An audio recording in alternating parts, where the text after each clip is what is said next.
Он змея. Это не человек. Он себя как бы считал гигантом секса. Такой вот он. У него все мысли сводились к одному, к сексу только. Он об этом мог говорить часами, да? Он больной, наверное, на этой почве был. Он меня вызывает из спальни и говорит, там у него лежит на столе это скальпель, тушь тут стоит, какие-то всякие инструменты. Он мне говорит, я решил вас наказать, выбирай. Или я тебе сделаю наколку на лице, или сделаю тебе гумплен, значит, разрежет рот до ушей. Я подумала. Он сказал ему наколку делать.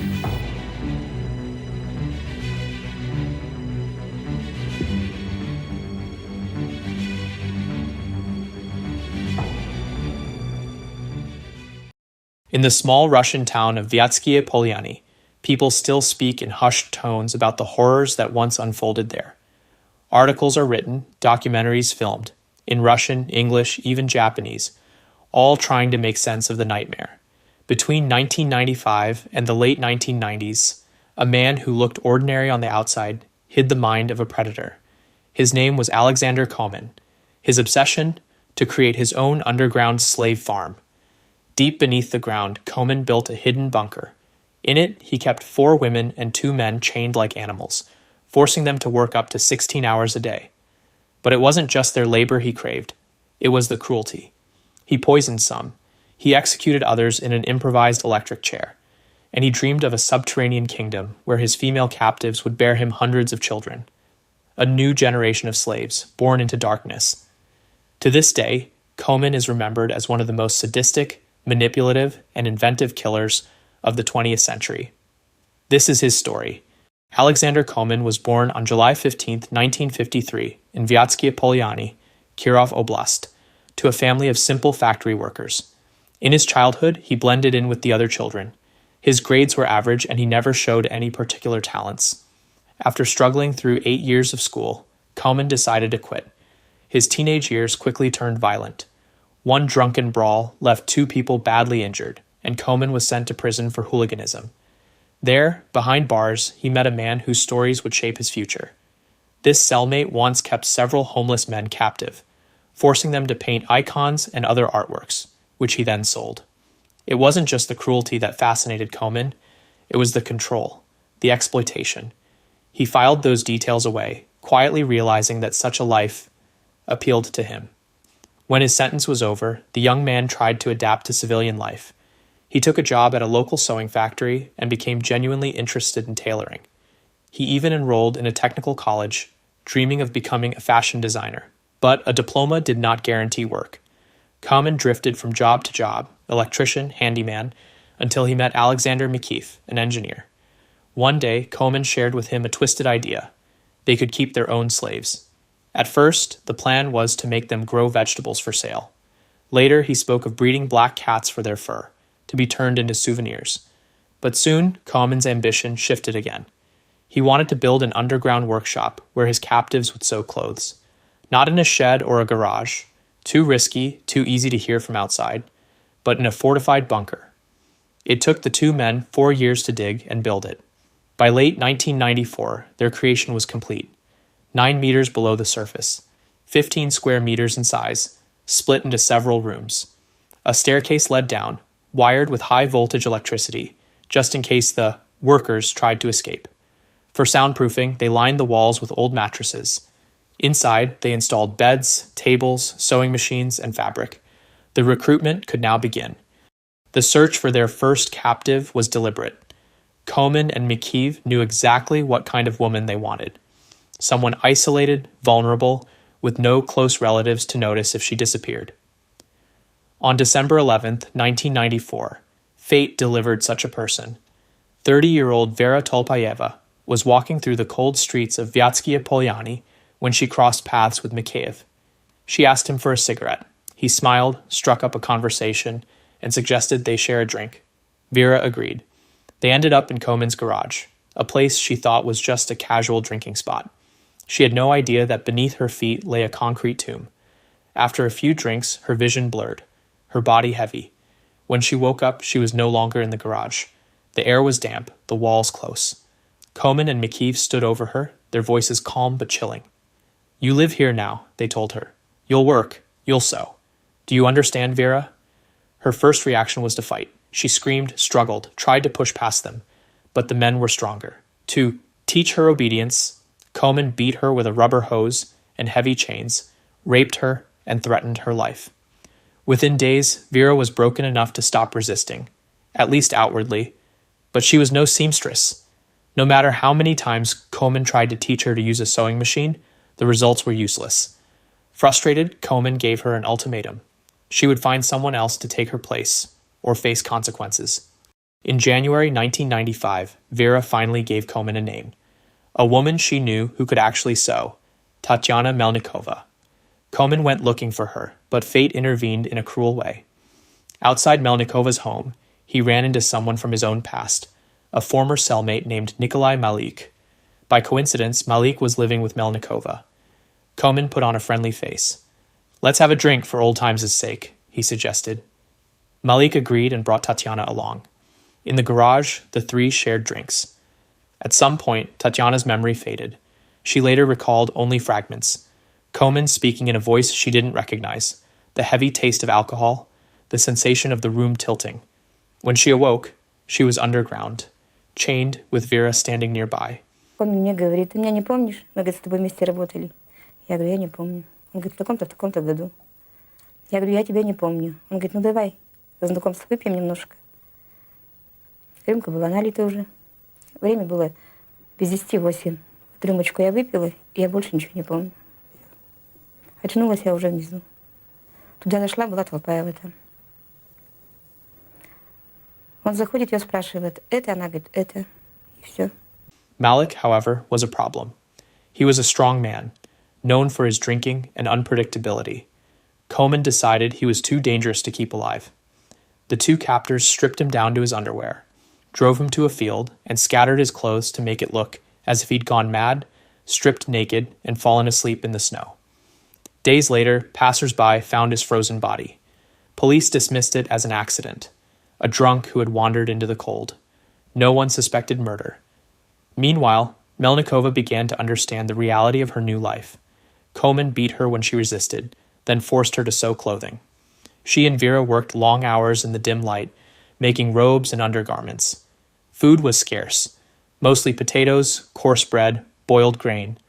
Sometimes, to survive, they fried potato peels. Hygiene was a luxury.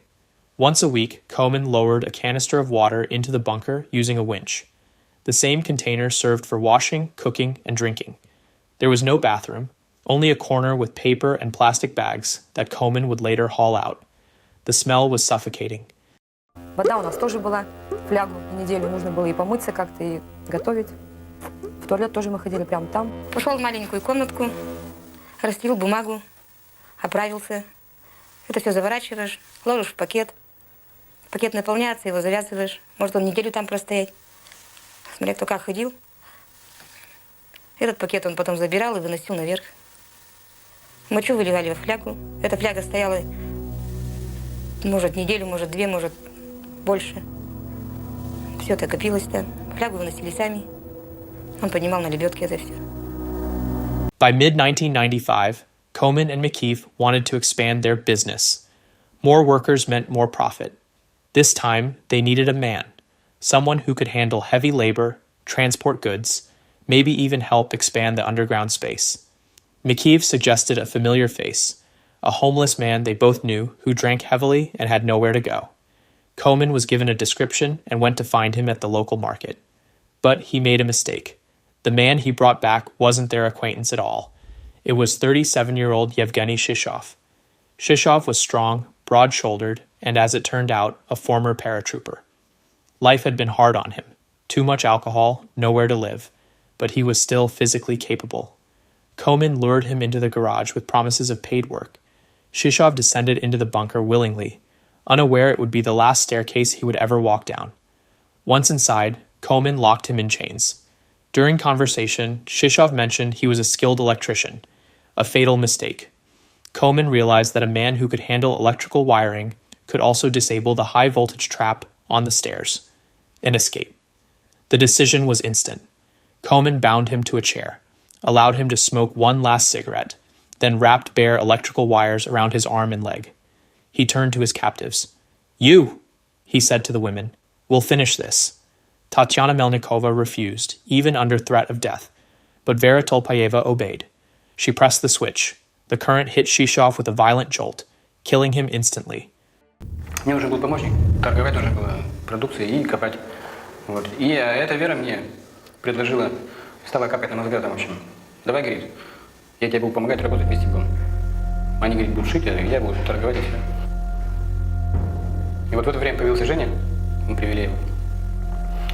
Вот, и она сказала, если, говорит, ты не веришь мне, что я с тобой буду работать, давай, говорит, я его убью, чтобы ты не сомневался во мне, что я тебя обману. Комин договорился с Толпаевой, заранее видно. Я об этом не знала. Принесли они аппарат, вызвали Женю из спальни, поставили его на ошейник, связали руки, связали ноги, привязали проводки и сами вышли. Толпаева в это время подключила этот аппарат. Первый раз, потом второй раз. Женя как успел вздохнуть, и все. И повис. From that moment, Vera's position in the bunker changed. She had proven her loyalty, or at least her willingness to follow orders. Komin began to favor her. He even allowed her to go outside. But her freedom came with a purpose. She was to bring in more victims. On July 16, 1995, Vera Tolpayeva returned to the garage with another woman, 20-year-old Tatyana Kozikova. Kozikova had recently been released from prison, where she served time for petty theft. Before that, she had worked as a cook. Ко мне пришла в гости Вера Толпаева. До этого она была в розыске полгода. Тебе нужны деньги? Она спросила. Я сказала, конечно, да. Она сказала мне, пойдем, я тебя познакомлю с одним человеком, который даст тебе заработать. В это время был дождь был очень сильный. Темно было здесь. Потом мы вышли там в каком-то боксе. И я говорю, Вера, вон смотри, горит свет. Может, этот гараж? Мы с ней вышли вот с той стороны, прошли. И точно она говорит, этот гараж. Мы подошли с ней к гаражу, вот к этому. Вот номер 198. Дверь открыл Комин, вышел. Она сказала, вот, пожалуйста, познакомься, вот этот самый человек, который предложит тебе работу. Потом мы зашли в гараж, сели, он достал бутылку, 3 рюмки. В это время Вера отошла от меня, мне пришлось повернуться. Когда я уже повернулась, 3 рюмки уже были налиты. Я выпила рюмку, больше ничего не помню. И потом я попала в бункер. Unlike many captives, Kozikova refused to give in easily. She resisted, argued, even tried to shield Tatyana Melnikova from Komin's wrath. She crafted a small talisman for her cellmate, a scrap of paper with a prayer wrapped in plastic. And when she learned that Melnikova had contemplated suicide, Kozikova talked her out of it, promising they would escape together. One day, when Komin entered the bunker, Kozikova saw her chance. She managed to lock him inside one of the rooms. Together, she and Melnikova rushed toward the staircase, climbing toward the surface. But Komin was strong. He kicked the door open and caught them on the steps. The punishment was immediate and savage. He beat me until he was covered in my blood, Kozikova recalled. The skin split open. Then he took a hose, then chains. Then he went after my friend. But Komin's rage wasn't satisfied. He offered them a choice. He could slice their mouths open from ear to ear, or tattoo the word slave across their foreheads. Terrified, both women chose the latter. Komin burned the letters into their skin with crude tools. The wounds festered for weeks. After that, Komin installed chains on the walls. From then on, whenever he signaled with a lamp from above, the women had to shackle themselves by the neck and wrists, place the keys on the table, and wait for him to come down. Однажды я зашел вот в маленькую комнатку, они меня закрыли там, эту дверь, и дверь была не закрытая, которая... Главная была дверь в коридор. Ну, они побежали туда. Я уже их догнал в коридорчике. Вот, я их за это, конечно, наказал здорово. Он пришел, он там работал, копал, по-моему, что ли. И мы решили, он пошел умываться. И мы закрыли, там дверь была в той комнате, где умывальник. Мы закрыли эту дверь и побежали, открыли ту железную дверь. И вот ту дверь я не могла открыть, вторую, потому что на ней не было ни ручки, ничего. Все, он нас поймал тут и затащил обратно. Пристегнул на ошейнике, избил до полусмерти и ушел домой. At first, Komin trusted Vera Tolpayeva enough to send her to the surface, not for freedom, but for recruitment. Her task was to find new women to bring back to the bunker. But Vera vanished. She didn't return with new captives. So in early 1996, Komin went hunting himself. He brought back a 27-year-old woman named Tatyana Nazimova, a drifter with a history of mental illness, living around train stations. She was not fit for work, but Komin made her his lover and gave her a new name, Oksana. By then, his underground sewing operation had reached a new level. The women no longer just made robes. Now they sewed vestments for priests, embroidered icons, and stitched coats of arms. The shadow prophets didn't stop Komin from officially registering at the unemployment office and collecting state benefits. In January 1997, Vera Tolpayeva reappeared. Komin ran into her on the street. He acted delighted to see her, smiling as if she were an old friend. He invited her back into the operation and promised to make her head of sales. Excited by the offer, Vera agreed, unaware that Komin's true plan was revenge for her escape. Some accounts suggest another motive, that Vera tried to blackmail him, demanding a large sum of money in exchange for keeping quiet about his crimes, threatening to go to the police if he refused. Whatever the truth, her fate was sealed. What followed was pure cruelty. Komin beat her again and again. He pulled teeth from her mouth with pliers. He forced sewing needles under her fingernails, one by one, while her screams echoed in the cramped underground chamber. Then he ordered the other captives to inject her with brake fluid. They tried, but couldn't find a vein. In pain and exhaustion, Vera offered to drink the poison herself. Komin agreed. She swallowed the brake fluid, using bread to choke it down. According to the surviving women, she suffered for 15 hours, writhing, groaning, and slowly slipping away. When she was dead, Komin and McKeith carried her body to the river, cut a hole in the ice, and pushed her into the freezing water.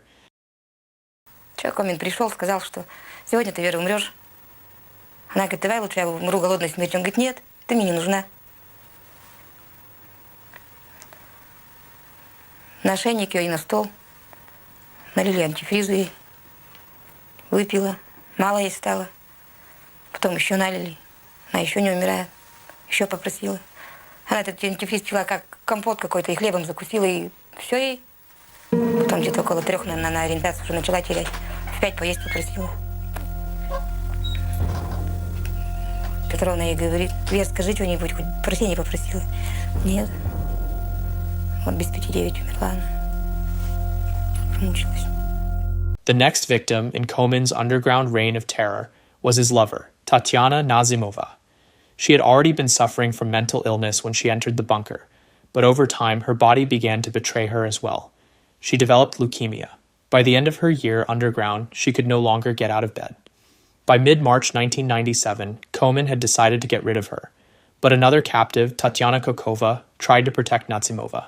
She argued that because of her mental condition, Nazimova would never tell anyone about the bunker. Komin thought about it, but then decided to test her. He wanted to see if she truly understood the reality she was living in. When he asked, Nazimova naively told him that she was attending sewing classes led by a teacher named Alexander Komin. That was enough. Her fate was sealed. The method was the same as before, antifreeze. Komin forced her to drink it, knowing the agony it would cause. She died, poisoned in the darkness of the bunker. Then Komin had an idea. He placed her body on a sled and under the cover of night began dragging it toward the local morgue. The thought of morgue staff finding a corpse right at their front door amused him, but he never made it there. As he reached the edge of the cooperative, he spotted a lone passerby. Without hesitation, Komin abandoned the sled and the body and disappeared into the night. By the end of 1996, a new captive appeared in Komin's bunker, 22-year-old Irina Ganyushkina. It was Vera Tolpayeva, the same woman who would later meet her own grim fate, who had brought her there not long before her death. Irina had been trying her hand at small business, selling goods at the local market, but it went badly, disastrously. She lost a large sum of money she had borrowed, leaving her deep in debt. And yet, in her personal life, things seemed bright.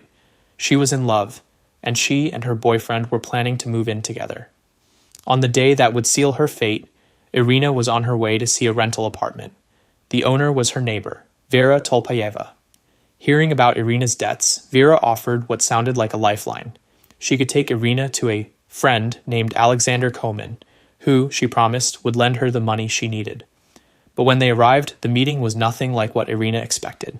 Instead of help, she was served vodka laced with the sedative clofline.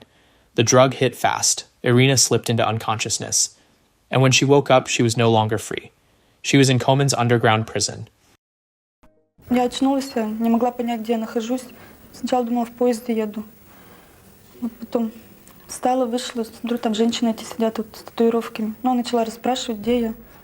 Они мне, как-то так, не хотели говорить. Вот потом я говорю, отпустите меня, откройте мне дверь, мне надо домой идти. Мы, говорит, закрытые с той стороны. Придет, говорит, этот мужчина, который тебя привел, он откроет и выпустит тебя. It wasn't long before Komin himself appeared in the bunker to greet his newest captive. There's only one way out of here. Feet first, he told Irina coldly. But a spark of hope lit in her when another man descended the stairs into the underground cell. Komin's accomplice, Alexander Mikheev. Irina knew him from childhood. Desperate, she begged him to help her, to let her go. But instead of mercy, she got betrayal. Mikheev not only refused, he raped her. Meanwhile, Komin began to take a special interest in Irina. She had a gentle, compliant nature and a pretty face, qualities that, in his twisted mind, made her valuable. On March 8, 1997, International Women's Day, Komin decided to treat his captives. Trying to please Irina, he brought special food into the bunker and arranged a small holiday table for the women he kept as slaves. Kokova quickly noticed Komin's growing affection for Irina.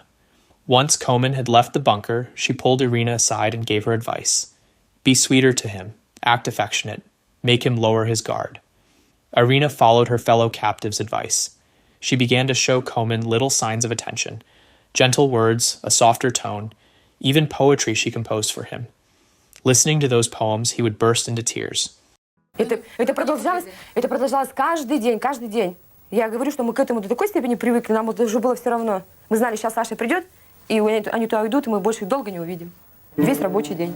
Мы работаем, они занимаются любовью в другой комнате, в этой спальной. А чтобы он нас видел, допустим, я же туда, иду, он ставил на умывальник зеркало. Если я иду в эту комнату, где они там занимаются любовью, он меня увидит в зеркало, что я иду. Ну, что я скажу? Что она там трахалась, что ли, или что? Вообще она не работала. Сашу ждала она. Скорее бы Саша пришел. Переживала, когда он задерживался. До 12 просидят ночи, а мы работаем в это время. Kokova's plan worked. Komin was captivated by the new favorite. Soon, his obsession took a disturbing turn. The sadist even tried to artificially impregnate Irina, using a syringe filled with his own semen. Irina listened in horror as Komin laid out his vision for the future, an underground breeding farm. He spoke of gathering hundreds of women in his bunker, women who would give birth to children and raise them for one purpose only, to be his slaves. Сначала он сказал, что если я ему рожу ребенка там, то он меня заберет вместе с ребенком, когда ребенку будет года 2-3. Но я никак не могла забеременеть. Вот он решил этим шприцем сделать. Я начала его отговаривать, но я просто-напросто испугалась, что какие-то последствия могут быть там. Он меня долго уговорил, я не согласна была. Но он поставил мне условие, то, что если когда он нас заберет оттуда, то на свободе мне это сделать, я согласилась. In time, Irina managed to convince Komin that carrying a child in the bunker would be impossible. By 1997, Komin made a change in his living arrangements. He threw his previous live-in partner out of his apartment on Lenin Street and moved Irina Ganyushkina in. В процессе работы я, в общем, влюбился в Ирину. Полюбил ее и решил ее отпустить. Решили пожениться мы с ней. But trust was never part of Komin's nature. Even after moving Irina into his apartment, he never let her out of his sight. She was never allowed to leave alone, not even at night to use the bathroom. When she went outside, Komin was always by her side.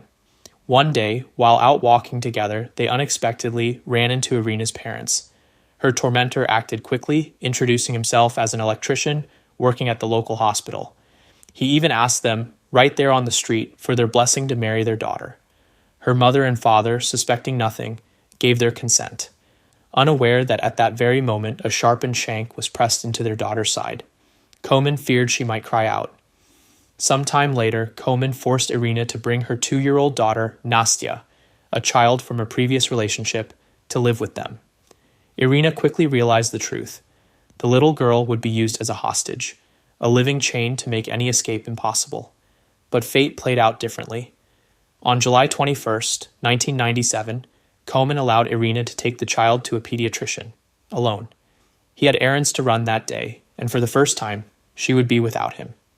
Not long before this, Komin had told her something chilling. He was tired of his slaves. He planned to fill the bunker with earth, with the women still inside. Irina understood. There could be no more waiting. Ganyushkina insisted they take her to the office of an investigator she knew. Once inside, she began listing the names of the women still trapped in the bunker. As she spoke, her eyes fell on a set of photographs laid out beneath a glass desk cover. Faces she knew instantly: Tolpayeva, Melnikova, Kozikova. All three were officially listed as missing, but in truth, the police had never searched too hard. Considering the women's lifestyles, they had simply assumed they'd run off on a binge. That illusion shattered within hours. An operations team was dispatched straight to Komin's garage. Ganyushkina warned them about the ladder that led down into the bunker. It was wired with high voltage. If they touched it, they'd be electrocuted. So the officers set a trap and waited. When Komin finally appeared, they moved in and took him down on the spot. Even then, he denied everything, claiming there were no slaves in the bunker and keeping silent about the electrified ladder. It wasn't until one of the officers said, coldly, that he was going to climb down himself, and if he died, Komin would be tried for killing a police officer, that the man finally panicked. He cut the power. The women were led out one by one, their heads wrapped in dark cloths. Years in the dark had left their eyes unaccustomed to daylight. We lived like we were buried alive, the freed captives recalled. Not long after, Komin's accomplice, Alexander Mikheev, was also taken into custody. He tried to explain it all away, claiming he had only helped Komin because the man had threatened to kill his wife and children. But the court didn't buy it. Mikheev was sentenced to 20 years in prison. He served 18 of them in Kirovo-Chapetsk Correctional Colony Number 11, and when he finally walked free, he moved to Moscow. As for Komin, in court he demanded a public execution. Instead, he received life in prison. But the 40-year-old killer didn't wait long to be sent to the colony. Shortly after the trial, he took his own life in the detention center. By strange coincidence, his final resting place ended up near the grave of Tatyana Kozyakova's father, one of his victims. That's how Mikhail Mikheev, his accomplice, recalled the mad dreams of Komin. Irina Ganyushkina changed her surname and left Vyatskia Polyani forever. The two women who regained their freedom, Tatyana Melnikova and Tatyana Kozyakova, never managed to adapt to a normal life. At first, they tried to find work, but with the mark on their faces, no one would hire them.